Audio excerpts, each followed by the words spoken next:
بخاری شریف میں قبیلہ غامدیہ کی اس عورت کا تذکرہ موجود ہے جو خود آئی تھی، کوئی گرفتار کر کے نہیں لایا تھا، از خود آئی۔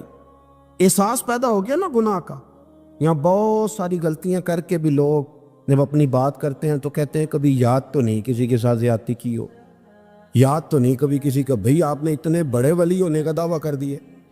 انسان تو انسان رہتا ہے۔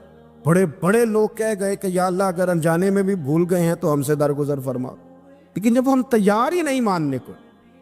حضرت انس بن مالک کہتے ہیں وہ خاتون آئی، کوئی پکڑ کے نہیں لایا، کسی 14 دنوں کے ریمانڈ پہ نہیں اسے منوایا گیا، اسے وہ خود بخود آئی، اور کریم محبوب علیہ السلام کے سامنے جب وہ کھڑی ہوئی تو اتنے درد سے میں نے کم لوگ روتے دیکھے ہیں جس درد سے وہ روئی۔ عرض کرنے لگی حضور میں غلطی کر بیٹھی ہوں، مجھ سے زنا ہو گیا، مجھے پاک کر گئے۔ تو محبوب کریم علیہ السلام نے فرمایا تو کیسے ثابت کرے گی تو نے گناہ کیا؟ یعنی مجرم کو ثابت کرنا پڑ رہا ہے کہ میں گناہ گار۔ یہ وہ کمال ہے کہ انسانوں کو احساس ہونے لگے کہ یہاں ہم غلط ہیں۔ جب اعتراف جرم ہوتا ہے، جب بیماری کی تشخیص ہوتی ہے تو پھر اس کا علاج بھی ہو جاتا ہے۔ حضرت انس بن مالک کہتے ہیں وہ عرض کرنے لگی حضور میرے پیٹ میں ناجائز بچہ ہے۔ حضور نے فرمایا جا جب بچہ پیدا ہو تو پھر آنا۔ وہ 8 ماہ کے بعد آئی تو اس کی گود میں پھول سا بچہ تھا۔ حضور نے فرمایا واپس جا، جب روٹی کھانے لگ جائے تو پھر آنا۔ وہ 2 سال 2.25 سال دودھ پلاتی رہی، پھر جب آئی تو بچے کے ہاتھ میں روٹی کا ٹکڑا تھا۔ کریم محبوب صلی اللہ تعالیٰ علیہ وسلم سے آ کے جب اس نے بات کی تو وہ درد سے روئی، کہنے لگی یا رسول اللہ 3 سال ہونے کو ہیں، میں نے گناہ کیا ہے، میں ساری رات سو نہیں پاتی۔ حضور تڑپتی، اگر اس حال میں مر گئی تو اپنے رب کو کیا منہ دکھاؤں گا، مجھے پاک کر دے، میرے حال پہ رحم فرمائے۔ محبوب کریم صلی اللہ علیہ وسلم نے بچہ ایک صحابی کو دیا، فرمایا بچوں کی طرح پالنا، اور کہا اسے لے جاؤ، پتھر مار مار کے اسے سنسار کر دو۔ صحابہ کہتے ہیں اسے پتھر لگ رہے تھے اور حضور بے چینی کے ساتھ ٹہل رہے۔ آ کے خبر دی حضور وہ تو وصال کر گئی، انتقال ہو گیا۔ فرمایا یہاں تک تو بات اس کی تھی۔ حضرت انس بن مالک کہتے ہیں اب محبوب کریم نے صحابیات سے فرمایا اسے غسل دو، کفن پہناؤ، جنازہ تیار ہو جائے تو مجھے خبر کرنا۔ حضرت انس بن مالک کہتے ہیں غسل ہوا، کفن ہوا، جنازہ تیار ہوا تو حیران ہم تب ہوئے جب میرے محبوب نے فرمایا صفے بناؤ، میں خود جنازہ پڑھاؤں گا، میں خود جنازہ پڑھاؤں۔ اور سرکار نے جنازہ پڑھایا تو ایک شخص کی زبان سے نکلا حضور اس ملعون کا معاذ اللہ جنازہ جس نے ناجائز بچہ جنا، اس کے لیے آپ دعا کر رہے ہیں، جنازہ پڑھا۔ حضور فرمانے لگے خاموش ہو جاؤ، تم نے گناہ دیکھا ہے، اس کا احساس نہیں دیکھا، تم نے غلطی دیکھی ہے لیکن اس کی توبہ کا انداز نہیں دیکھا۔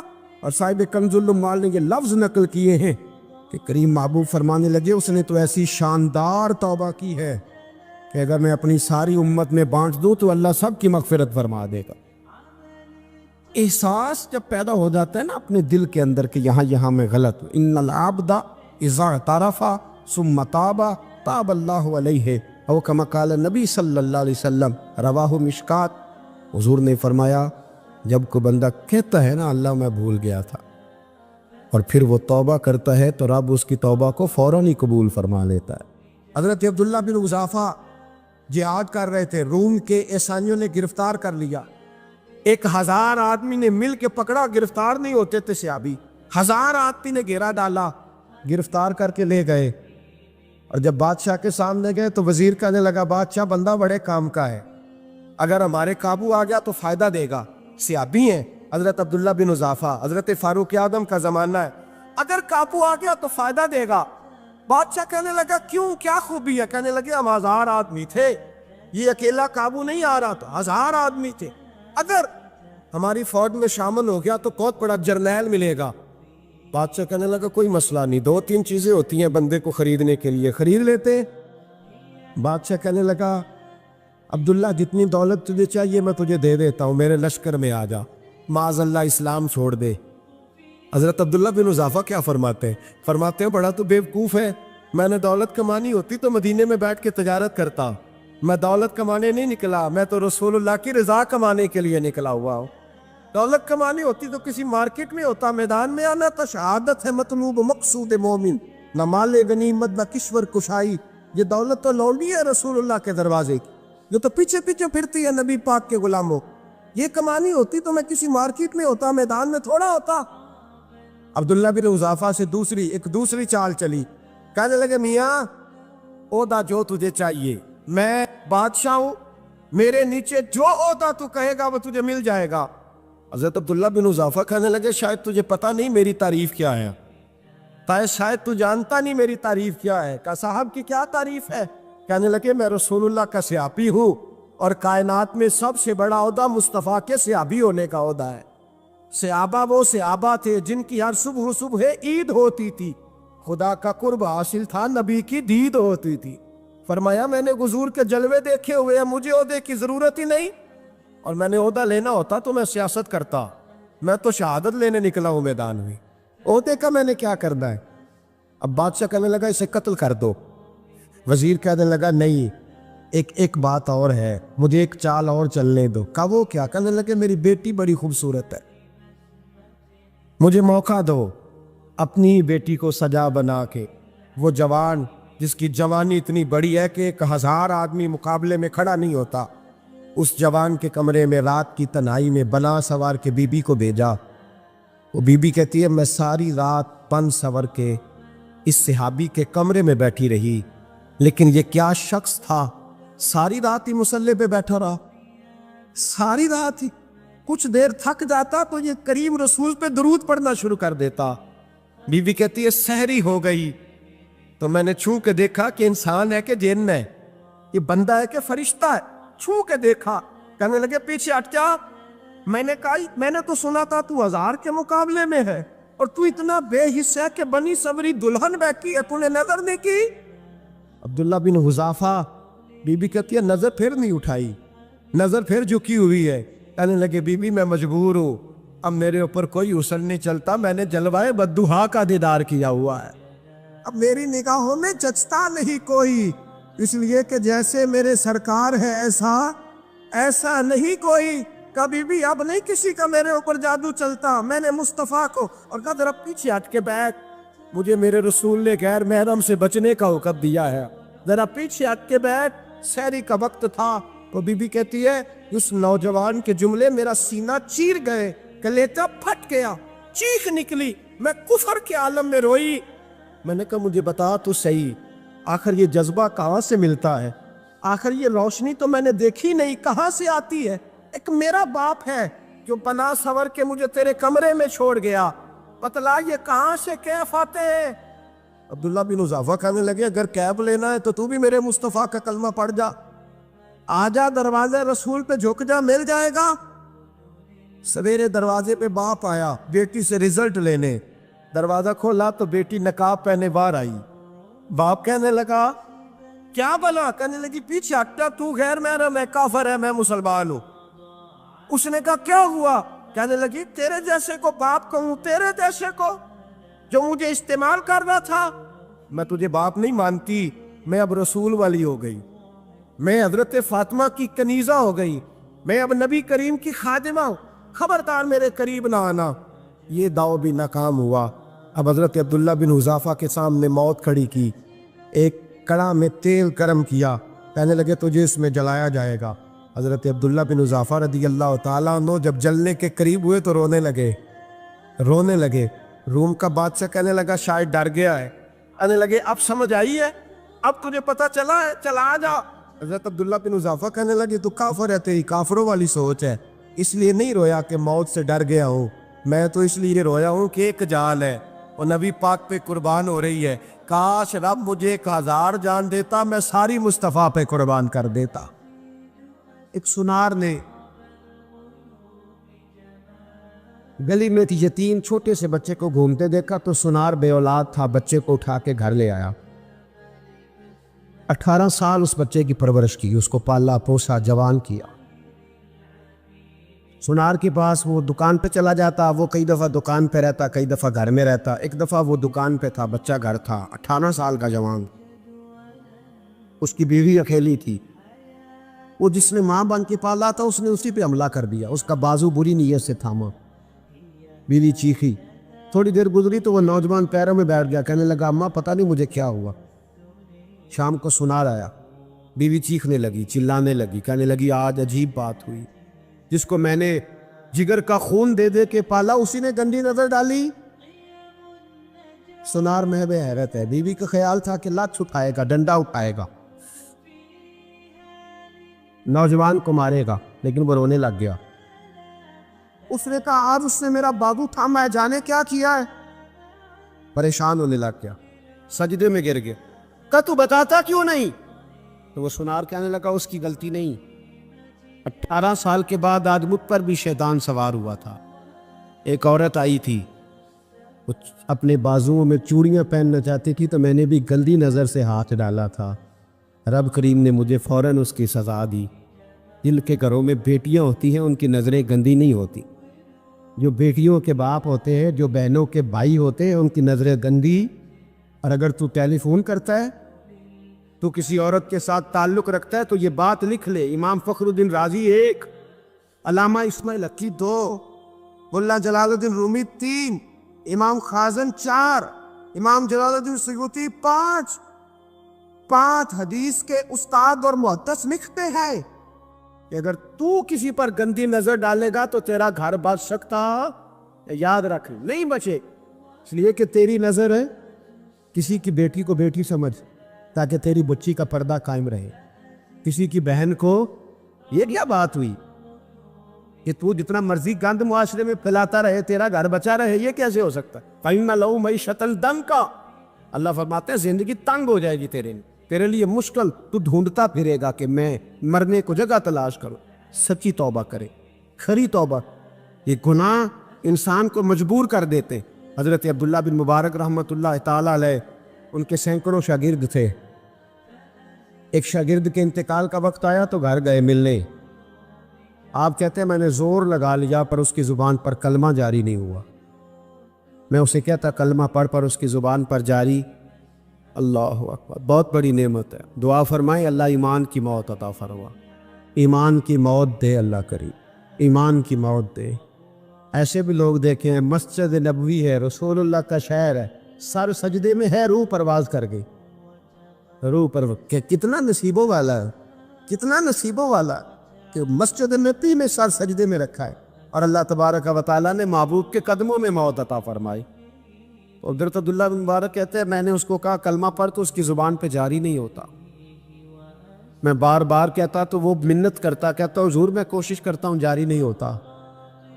فرماتے میں پریشان ہو کے اٹھا، ابھی میں دروازے پہ پہنچا تھا اس نے چیخ ماری اور روح پرواز کر گئی۔ بچے رونے لگے، بیوی رونے لگی، تو میں نے اس کی بیوی سے کہا کہ یہ جرم کیا کرتا، اتنا بڑا پاپی پہ کلمہ جاری نہیں ہوا۔ اس کی زوجہ کہنے لگی حضرت جی 2 گناہ تھے اس کے، ایک تو یہ شراب کا عادی تھا، روکتی تھی باز نہیں آتا تھا، اور دوسری بات یہ کہ یہ اپنی اماں کا نافرمان تھا، وہ 2 گلیاں چھوڑ کے رہتی ہے، یہ کبھی ملنے نہیں گیا تھا، اس بوڑھی کا کلیجہ اس کی طرف سے بڑی تکلیف میں تھا۔ حضرت عبداللہ بن مبارک کہنے لگے جا تو بھی دعا کر، اس کی ماں کو بھی کہہ دعا کرے کہ یہاں تو یہ کلمہ نہیں اسے نصیب ہوا، اللہ کرے اللہ آخرت کی منزلیں اس کی بہتر فرما دے۔ حضور صلی اللہ علیہ وسلم کے پاس ایک مہمان آ گئے رات کے وقت میں، جب وہ آئے تو حضور نے پوچھا کھانا کھانا ہے؟ تم نے کہا کھانا ہے۔ جھوٹ اور بھوک کو جمع کرنا منع ہے، کہا جی کھانا ہے۔ تو حضور صلی اللہ علیہ وسلم نے فرمایا ازواج مطہرات کے گھروں میں پتہ کرو کچھ ہے۔ حضرت ام سلمہ کے گھر میں پتہ کیا تو کہا یا رسول اللہ 4 دن سے روٹی نہیں پکی۔ حضرت زینب سے پوچھا تو کہا حضور کئی دن سے چولہا ہی نہیں جلایا۔ حضرت عائشہ صدیقہ، حضرت میمونہ، حضرت سودا، تمام گھروں سے بظاہر یہ 2 جہاں کے شاہ ہیں پر پاس کچھ رکھتے نہیں، 2 جہاں کی نعمتیں ہیں ان کے خالی ہاتھ میں، ہر چیز ہے پر فقر اختیاری ہے، کوئی شے نہ ملی۔ نبی پاک صلی اللہ علیہ وسلم نے مسجد میں اعلان کیا، فرمایا کون ہے جو میرے مہمان کو روٹی کھلائے؟ ان لفظوں کا حسن کوئی حسن والا ہی سمجھ سکتا ہے۔ فرمایا کون ہے جو میرے مہمان کو کھانا کھلائے؟ تو ایک صحابی لے گئے اور اٹھے، وہ صحابی جو صحابہ میں غریب تھے، ایک انصاری جو غریب آدمی تھے، بہت زیادہ امیر آدمی اللہ کی راہ میں خرچ نہیں کر پاتا، اس کے لیے مشکل ہو جاتا ہے۔ اس کے لیے بہت امیر آدمی جو ہوتا ہے نا، وہ جتنا زیادہ امیر ہوتا ہے نا، اتنی دیوار اس کے گرد کھڑی ہو جاتی ہے پیسوں کی، مشکل ہو جاتا ہے اس کے لیے۔ غریب آدمی کھڑے ہوئے، اگرچہ میرے محبوب کے غلاموں میں جو بڑے امیر تھے وہ بھی خرچ کرنے میں بڑے آگے تھے، حضرت عثمان غنی رضی اللہ تعالیٰ عنہ، حضرت عبد الرحمن ابن عوف، حضرت ابو بکر صدیق رضی اللہ۔ لیکن یہ غریب آدمی کا حضور میں لے جاؤں گا، میں لے کے جاؤں، اور یہ بخاری مسلم ہے، حضور نے فرمایا لے جاؤ۔ وہ اب سے آپ بھی گھر لے گئے اور بیوی سے مشورہ کیا، بات پہ غور کرنا، ہر چیز کی بھوک دیکھی جا سکتی ہے، بچوں کی نہیں دیکھی جا سکتی۔ وہ انصاری حضور کے مہمان کو گھر لے گئے، جا کے بیوی سے مشورہ کیا، کہا بھلی مانس گھر میں کچھ ہے؟ تو اس نے کہا تھوڑا سا بچوں کے لیے کھانا رکھا ہے، بچوں کے لیے۔ بچے تو بزدل کر دیتے ہیں، بچے تو آدمی کو بزدل کر دیتے ہیں، بچے تو مار دیتے ہیں، کلیجہ پھٹ جاتا ہے بچہ بھوکا ہو تو، نیند نہیں آتی۔ اب صحابی اپنی بیوی سے کیا کہتے ہیں؟ کہتے ہیں بچوں کو بہلا کے سلا دے، اور رسول اللہ کے لیے نہیں، رسول اللہ کے مہمان کے لیے، بھائی نبی پاک کے لیے نہیں، حضور کے تجھ سے در در سے سگ اور سگ سے ہے مجھ کو نسبت، میری گردن میں بھی ہے دور کا پٹکا تیرا، تجھ سے در در سے سگ سگ سے ہے مجھ کو نسبت۔ لمبی بات ہے کہ بچوں کو سلا دو۔ بی بی نے بچوں کو سلا دیا تو میاں بیوی کا مشورہ ہوا کہ مہمان کے ساتھ بیٹھ کے روٹی کھانا بھی سنت ہے۔ تو اب مہمان کے ساتھ بیٹھ کے کھانا بھی ہے تو کھانا ہے ایک دو آدمی کا۔ اب خاوند اپنی بیوی کو تیار کرتا ہے کہ میں بھی کھانے پہ بیٹھ جاؤں گا، تو بھی بیٹھ جانا، اور جب مہمان کھانے میں ہاتھ ڈال لے تو اٹھنا، کہنا او ہو دیا تو صحیح کیا ہی نہیں، ابھی بجھ جائے گا، اور جا کے دیا بجھا دینا۔ ہم ہاتھ ہلاتے رہیں گے، مہمان روٹی کھاتا رہے گا۔ اور یار اس درد کو، اس کیف کو سمجھو، گھر میں بچے بھی بھوکے، بچوں کی ماں بھی بھوکی، بچوں کا باپ بھی بھوکا، دسترخوان پہ روٹی لگ گئی، روٹیاں چون ڈالیں، بی بی اٹھی کہنے لگی او ہو چراغ تو صحیح کیا ہی نہیں، یہ تو بجھ جائے گا۔ حوصلے مند بی بی جس نے بچے بھوکے سلا دیے، وہ بھوکے سوئے ہوئے بچوں کی بھوکی اماں اٹھی اور اپنے خاوند کی تابع داری میں اٹھی، میں گڈی تے ہتھ ڈور سجن دے، وہ جنج رکھے اونج رہنا ہے، اٹھی اور اس نے نہ دیا ٹھیک کرنے کے بہانے بجھا دیا۔ مہمان روٹی کھاتا رہا اور رسول اللہ کے نوکر قربانی دیتے رہے، وہ روٹی کھا کے سیر ہو کے بستر بچھایا تو سو گیا۔ یہ میاں بیوی ساری رات بچوں کی طرف دیکھتے رہے اور غور کرتے رہے اور راضی رہے کہ ہم نے حضور کا فریضہ نبھایا ہے۔ قربان جاؤں محبوب پہ، بے خبر ہو جو غلاموں سے وہ آقا کیا ہے۔ وہ صحابہ وہ اگر قربانیاں دیتے تھے تو جو اعزاز ملتا تھا وہ بھی بڑا شان والا ہے۔ صحابی کہتے ہیں میں فجر کی نماز پڑھنے مسجد آیا، پہلا قدم رکھا تو میرے کریم بولے، حضور نے فرمایا رات جو تو نے اور تیری بیوی نے عمل کیا ہے خدا کو بھی بڑا پسند آیا ہے، محمد مصطفیٰ کو بھی بڑا پسند ہے۔ اور پھر ایک لفظ اور ہے حدیث میں، ایک روایت میں کچھ جملے اور بھی ہیں۔ حضور نے فرمایا جب تو اور تیری بیوی رات مہمان کے ساتھ احسار کر رہے تھے نا، تو عرش کا مالک تمہیں مسکرا کے دیکھ رہا تھا، رب تمہیں دیکھ کے مسکرا رہا تھا، رب تمہیں دیکھ کے مسکرا، تر بامنی پہ شیخ ہماری نہ جائیے، ہم دامن نچوڑ دیں تو فرشتے وضو کریں۔ پر میں وہ مسکرا رہا تھا کہ میرے بندے میرے رسول کی رضا کے لیے کیا کر رہے ہیں۔ اور صاحب دیکھو، نبی پاک کے لیے نہیں، خاندان کے لیے نہیں، خاندان نبوت کے لیے نہیں، حضور کے نہ سمجھے یار، اس پہلو کو سمجھے۔ نبی پاک کے بریلی کے امام بول پڑے، فرمانے لگے تجھ سے در سے سگ سے ہے مجھ کو نسبت، تجھ سے در سے سگ کتے کو کہتے ہیں فارسی میں۔ فرماتے ہیں محبوب تیرا دروازہ اور دروازے پہ کتا، اور کتے کے پاس میں بیٹھا ہوں، چلو کتے کے پاس تو بیٹھا ہوں نا، میری گردن میں بھی کوئی تو پٹکایا ہی ہے نا، تجھ سے در سے سگ اور سگ سے ہے مجھ کو نسبت، چلو میری گردن میں بھی ہے دور کا پٹکا تیرا۔ قرآن مجید بول اٹھا، رب کریم نے فرمایا حبیب یہ تیرے غلام وہ ہیں کہ وَيُكْسِرُونَ عَلَىٰ أَنفُسِهِمْ وَلَوْ كَانَ بِهِمْ خَصَاصَةٌ، فرمایا ان کا حال یہ ہے کہ جس چیز کی شدید حاجت ہوتی ہے وہ بھی اپنے بھائیوں پہ قربان کر دیتے، وہ دے دیتے ہیں تیرے نام پہ، جب مکے والے مدینے آئے انصار مدینہ تو میرے مصطفیٰ کریم نے فرمایا نہ تمہاری نسلیں ایک ہیں نہ قبیلے ایک ہیں، لیکن تمہارا نبی ایک ہے، تمہارا رسول ایک، خدا ایک، کتاب ایک، تمہارا میری وجہ سے رشتہ ہے۔ چلو اپنے بھائیوں کے ساتھ احسار کرو، چلو احسار کرو۔ اگر کسی کے 2 مکان تھے تو اس نے ایک اس کو دے دیا جو مکے سے آیا تھا، 2 باغ تھے تو ایک دے دیا، کسی کے پاس ایک تھا تو آدھا بانٹ کے دے دیا، ہر چیز تقسیم کر دی۔ حالات بدل جاتے ہیں، حالات بدل جاتے ہیں۔ تلک الایام نداولها بین الناس، اللہ لوگوں کے درمیان دن بدل دیتا ہے، حالات بدل گئے۔ بڑا مال غنیمت آیا، بنو نذیر کا علاقہ فتح ہوا تو میرے رسول پاک صلی اللہ تعالیٰ علیہ وسلم نے انصار مدینہ کو اکٹھا کیا، فرمایا بھئی مال اب بڑا آ گیا ہے۔ 2 باتیں یہاں تو اس طرح کرتے ہیں کہ میں ان کو کہتا ہوں جو مکے سے آئے تھے کہ جتنی تمہاری جائیدادیں باغ انہوں نے لیے ہیں واپس کر دیتے ہیں تمہیں، اور جو مال آیا ہے وہ بھی تم میں سے آدھا آدھا دونوں کے درمیان بانٹ دیتے ہیں، یا جیسے تمہارا دل چاہے تمہارے مال بھی واپس کرتے ہیں، اور جو وہاں سے مال آیا وہ تمہارے بیچ بانٹ دیتے ہیں، یا اگر تم کہو تو یہ مال ان کو دے دیتے ہیں مہاجرین کو، تمہیں تمہارے مال واپس مل جاتے۔ حضور نے پوچھا انصار مدینہ سے، حضرت سعد بن معاذ، سعد بن عبادہ تڑپ کے کھڑے ہوئے، عرض کی محبوبہ میں تو ابو بکر کو جانتا ہی نہیں تھا، حضور مجھے کیا پتا عمر کون ہے، میں کیا جانوں عثمان غنی مولا علی کی عظمتوں کو، محبوبہ میں نے تو تجھے ان کی طرف مسکرا کے دیکھتے ہوئے دیکھا ہے، تیرا جلوہ دیکھا ہے، تجھ سے در در سے ساگ ساگ سے ہے مجھ کو نسبت، یا رسول اللہ صلی اللہ علیہ وسلم ہم سے مشورہ نہ کریں، آپ اس طرح کریں جو جائیدادیں ہم نے انہیں دی ہیں وہ بھی ان کے پاس رہنے دیں، اور جو مال آیا ہے وہ بھی ان میں تقسیم کر دیں، اس لیے کہ ہمیں تو بس اتنا پتہ ہے کہ یہ آپ کے غلام ہیں، آپ کے نوکر ہیں، ہمیں اس سے زیادہ کسی چیز کے کوئی غرض، بس آپ کے غلام ہیں، بات ختم ہو گئی۔ حضور خاموش ہو گئے۔ صحابہ کہتے ہیں دیر کے بعد ہم نے کہا فیصلہ ہونا چاہیے، فیصلہ پتہ کیا ہوا؟ حضور نے ہاتھ اٹھائے، کہا اے اللہ میرے مدینے والوں پہ رحم فرما، اے اللہ میرے انصار پہ رحم فرما، اللہ ان کے جذبے قبول فرما۔ بھائی اظہار والی زندگی، وہ کیا بات ہوئی کہ میں نے بڑی قربانی دی ہے، اور جب تک تو قربانی نہیں دیتا تو قدر والا نہیں ہوتا۔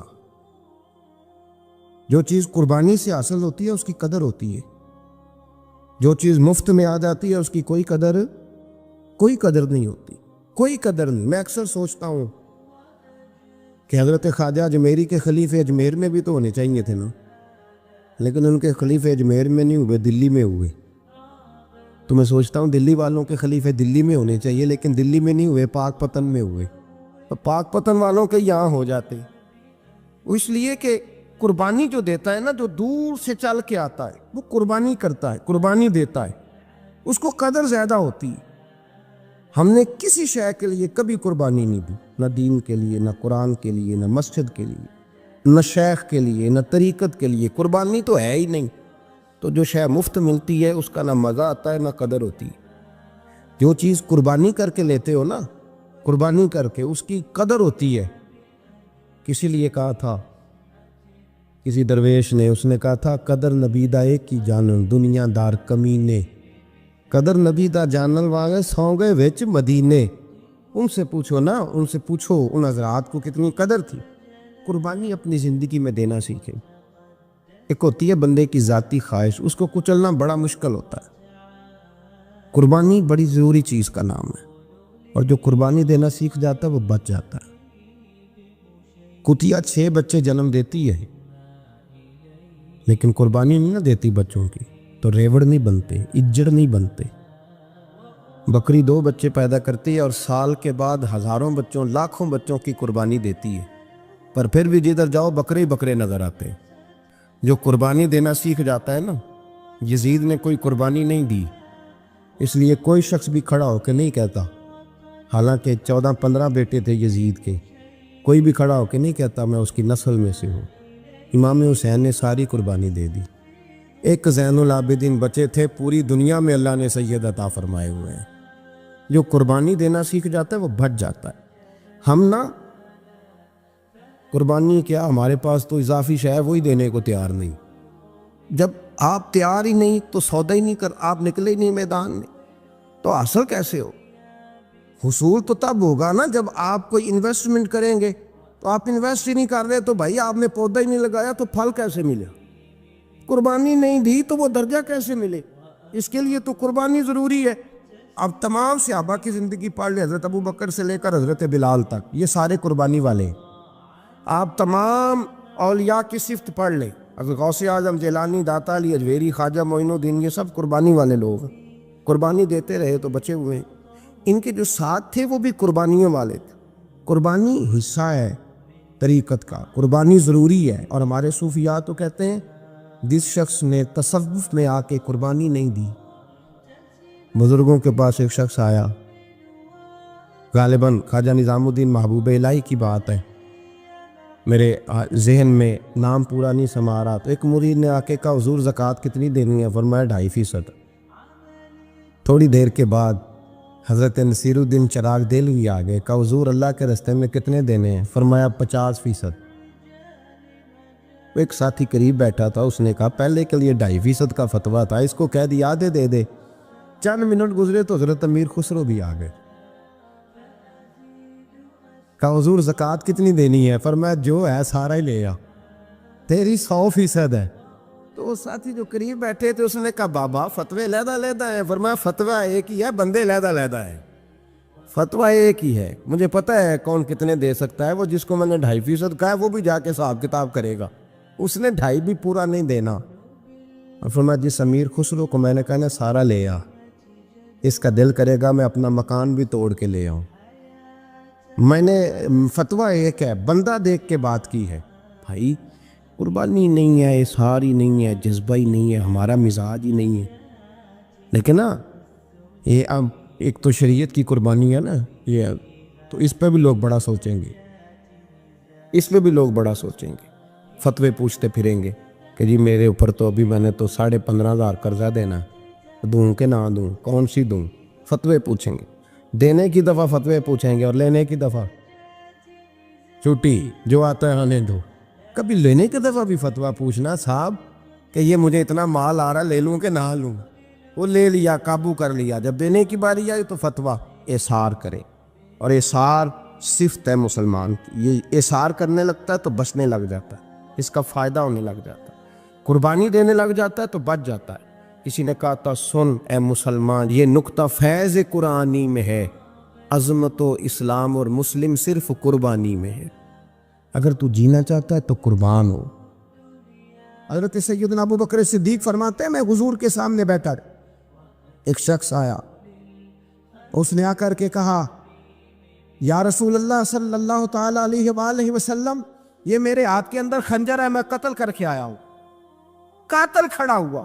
ایک طرف قرآن مجید کا حکم ہے کہ جس نے ایک آدمی کو قتل کیا پوری انسانیت کو قتل کیا. حضور یہ خنجر ہے، قتل کر کے آیا ہوں. میرے مصطفیٰ نے فرمایا کس کو قتل کیا؟ عرض کی حضور سگی بہن کو مارا ہے. سگی بہن تھی، میں نے قتل کر دی. میرے نبی پاک صلی اللہ علیہ وسلم نے فرمایا کیوں مارا؟ پیار نہیں تھا؟ کہا محبوبہ بہن سے کس کو پیار نہیں ہوتا، بڑا پیار تھا، پر مارا کیوں؟ تو صحابی رونے لگے، کہنے لگے محبوبہ میں بڑا پیار کرتا تھا، پر وہ کافرہ تھی، مشرکہ تھی، بڑا پیار کرتا تھا. جب بھی اس کے پاس جاتا وہ آپ کے بارے میں بات چھیڑ دیتی. میں اس کو کہتا سارا کچھ کر لے، میرے نبی کے بارے میں بات نہ کر دو. میں ہر شے سہ لیتا، پر مصطفیٰ کریم کی ذات کے بارے میں کوئی بات برداشت کرنے کی طاقت نہیں رکھتا. یہ والا جملہ نہ کہنا. میں اس کو روکتا، منع کرتا، وہ باز نہ آتی. کہتے ہیں آج اس نے اتنی سخت بات کی کہ میں اس کا گلا کاٹ آیا ہوں، قتل کر دیا ہے. حضور میرے لیے حکم کیا ہے؟ تو نبی پاک نے فرمایا جا، تیرے اوپر کوئی سزا نہیں، تو نے جو کیا ہے اچھا ہی کیا ہے، یہ اچھا کر ڈالا ہے جو تو نے کیا ہے. ایک صحابی نابینا تھے، آنکھوں سے نظر نہیں آتا تھا، رشتہ کوئی نہیں دیتا تھا، معذور آدمی تھے. نکاح ہوا، شادی ہوئی، 2 بیٹے دیے اللہ، گھر بس گیا، بیوی کپڑے دھو کے دیتی، خدمت کرتی، روٹی پکا کے دیتی، بچے بڑے حسین تھے. اور وہ صحابی خود فرماتے ہیں، نابینا صحابی کہتے ہیں موتیوں کی طرح کے میرے بچے، جو بھی آتا آ کے کہتا تیرے موتیوں کی طرح کے لال ہیں. لیکن آپ فرماتے ہیں ایک صبح اعلان ہو گیا، مدینے میں شور ہو گیا، کچھ نابینا صحابی کی بیوی قتل ہو گئی، کسی نے خنجر کے دبایا، مر گئی ہے.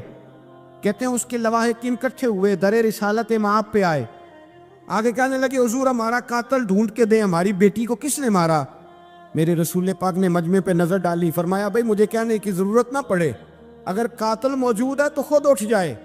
خود اٹھے۔ وہ نبینا صحابی بیچ میں سے اٹھ کے کھڑے ہو گئے، کہنے لگے سونیا قاتل کوئی باہر نہیں، میں خود قاتل ہوں، میں نے مارا ہے، میں قاتل ہوں، میں نے مارا ہے۔ مصطفیٰ کریم سید عالم صلی اللہ علیہ وسلم نے فرمایا تجھے تو اس کی بڑی ضرورت تھی، بڑی حاجت تھی، تیری بیوی تھی، تیرا گھر سنبھالتی تھی، تیرے بچے تھے۔ صحابی عرض کرنے لگے حضور سارا کچھ ٹھیک تھا پر وہ آپ کی بے ادب تھی حضور، اس کے آنے سے میرا گھر بس گیا، روٹی پکنے لگی، کپڑے ملنے لگے، اولاد ہونے لگی، میں دنیا پہ آ گیا، لیکن محبوبہ میں نے وہ سکھ کیا کرنے ہیں جو تیری بے ادبی پر تعمیر کیے جائیں۔ یا رسول اللہ مجھے کیا حاجت اس چیز کی، اس میں آپ کا پیار ہی نہ ہو، یا رسول اللہ آپ کی محبت ہی نہ، حضور میں نے قتل کر ڈالا ہے، مجھے بیوی نہیں چاہیے، مجھے وہ والی چاہیے جس کی زبان پر رسول اللہ کے نام کے ترانے ہو، جو حضور کی محفل کرنے والی ہو، نعت پڑھنے والی ہو، جو نبی پاک علیہ السلام کی ازواج کا، اولاد کا، بیٹیوں کا ذکر کرنے والی۔ مجھے وہ بی بی نہیں چاہیے جو بی بی بے ادبی کرے۔ میرے نبی پاک صلی اللہ علیہ وسلم نے محلے داروں سے پوچھا، فرمایا بات اس کی ٹھیک ہے؟ کہا حضور واقعی بے ادب تھی۔ نبی پاک نے فرمایا اٹھو پھر چلے جاؤ، اس نے انسان نہیں مارا، اس نے گستاخ رسول کو مارا ہے، اس نے ایک گستاخ رسول کو مارا ہے۔ بھائی یاد رکھے نبی پاک کا پیار ایمان کا حصہ ہے، اس میں کوئی کمپرومائز نہیں۔ حضرت ابو عبادہ بن جراح نے میدان کے اندر اپنے باپ کو قتل کیا، باپ کو مارا۔ حضور سید عالم صلی اللہ علیہ وسلم نے کہا ابو عبادہ تو نے باپ ہی مار دیا ہے؟ کہا حضور باپ نہیں چاہیے، رسول اللہ کا وفادار چاہیے، حضور وفادار چاہیے۔ نبی پاک صلی اللہ تعالی علیہ وآلہ وسلم کی محبت اصل دین ہے، اصل دین۔ صحابہ کرام نے ہر چیز سے بڑھ کر رسول پاک سے پیار کیا، ہر چیز سے بڑھ کر، بھلا دی دنیا ساری انہوں نے، لیکن رسول پاک سید عالم صلی اللہ علیہ وسلم کا پیار انہوں نے اپنے دل سے نہیں بلایا، اپنی اولادیں لا کے حضور کی خدمت میں پیش کر دی، اپنے بچے لا کر پیش کر۔ حضرت عائشہ صدیقہ رضی اللہ تعالیٰ عنہ فرماتی ہیں ساری زندگی ابو بکر صدیق نے ڈانٹا نہیں، میرا باپ رفیق تھا، شفیق تھا، مہربان تھے، کوئی کبھی انہوں نے سخت گھورا بھی نہیں ہماری طرف۔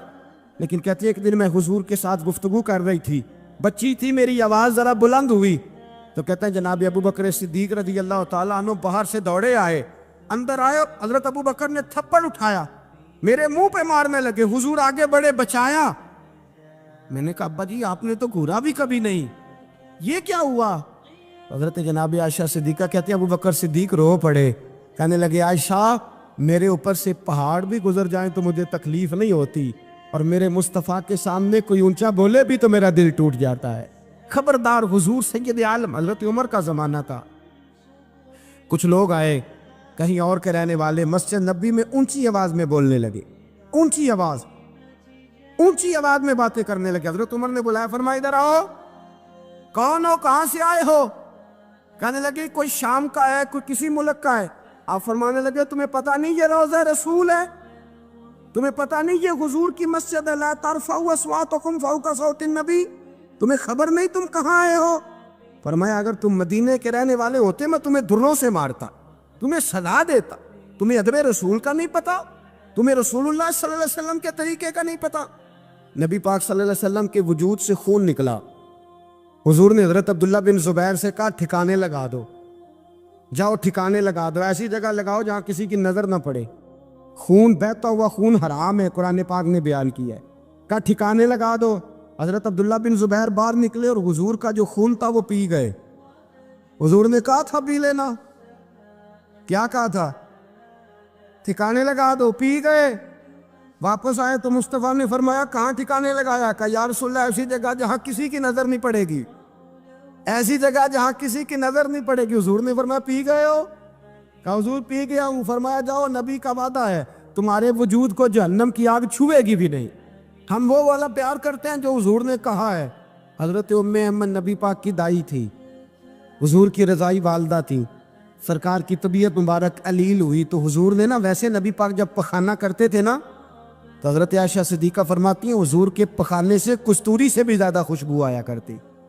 اور آپ حضرت انس بن مالک فرماتے ہیں حضور کھیتوں میں پخانے کے لیے جاتے، میں ساتھ جاتا، جہاں نبی پاک صلی اللہ علیہ وسلم پخانہ کرتے میں وہاں جا کے دیکھتا تو کوئی شے نہ ہوتی۔ میں کہتا حضور کہاں گیا؟ اللہ کے رسول فرماتے جب میں پخانہ کرتا ہوں تو زمین کھل جاتی ہے، میرا پخانہ اندر سمو لیتی ہے۔ حضور کے پخانے اور پیشاب سے کستوری کی خوشبو آتی تھی، کستوری کی خوشبو آتی تھی۔ حضرت ام ایمن رضی اللہ تعالی عنہ کہتی ہیں حضور نے پیشاب کیا، طبیعت مبارک قلیل تھی تو لکڑی کے ایک برتن میں حضور نے پیشاب کیا اور کہا اماں جی اس کو باہر رکھا ہے، کہیں باہر ٹھکانے لگائیں۔ حضرت ام ایمن کہتی ہے میں نے اسے ہاتھ لگایا تو میرے وجود سے بھی خوشبو آنے لگی، میرا جسم مہکنے لگا۔ حضرت ام ایمن کہتی ہیں میں باہر جا کے نکال کے دکھاؤ کسی حدیث سے کہ رسول پاک نے فرمایا ہو میرا پخانہ پی جانا۔ حضرت ام ایمن باہر گئیں، نبی پاک کا پیشاب مبارک پی گئیں، واپس آئیں تو حضور نے فرمایا اماں کہاں رکھا ہے؟ کہنے لگی محبوبہ وہاں رکھا ہے، کسی کی نظر نہیں پڑے گی۔ حضور نے فرمایا پی گئی ہو؟ کہا حضور پی گئی ہوں۔ فرمایا جاؤ میرا وعدہ ہے قیامت تک تمہیں پیٹ کی بیماری کوئی نہیں لگے گی، جب تک زندہ رہو گی پیٹ کی بیماری۔ حضور نے کہا تھا کہ پی جاؤ نا۔ بھائی یاد رکھیں رسول اللہ صلی اللہ علیہ وسلم کے صحابہ جو حضور کی تعظیم کرتے ہیں تو اس کا حکم نہیں دیا نبی پاک، لیکن وہ جانتے جب تعظیم کی باری آئے تو جو بھی کام تعظیم کا ہوگا، جو کام بھی عزت کا ہوگا وہ عزت دی جائے گی۔ ایک صحابی حضور علیہ السلام کی گھوڑے کو کجاوا بالا کرتے تھے، کاٹھی ڈالتے تھے۔ حضور نے کہیں نہیں کہا کہ وضو کر کے ڈالنا، غسل کر کے ڈالنا، کہیں نہیں کہا۔